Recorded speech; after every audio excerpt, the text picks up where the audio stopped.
I took this photo in Japan in a place called Nara Park. Out there, the deer just roam freely and they love getting their photo taken. I've done a few preliminary adjustments already. I'm just going to show you a quick before and after now. You can see just added some contrast and a quick tone curve. I'm just going to head into the adjustment brushes and selective tools. So over to the left there. And what I can do now is press plus and I can do the graduated filter, the square. What I'm going to do is drag it from the top down. We can see this feathering quite nicely. You can see the red overlay is just showing where the adjustment is going to appear. And what I'm going to do is head into the light now, add some exposure.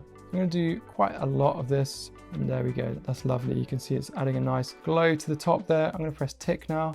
And then I'm going to add another one down the bottom and just darken this foreground here. Head into light and add some contrast and decrease the exposure as well. You can see that's really sort of added a bit more dynamic to the image. We've got light coming from the top and darkening the bottom.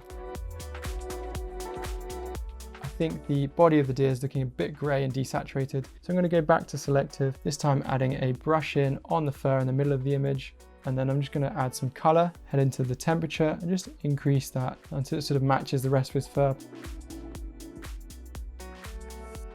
And lastly, head over to the color channels. I'm just going to adjust the orange slider in the mixer and drag it to the left a bit more on the hue, just so that fur is a bit more golden and not so yellow.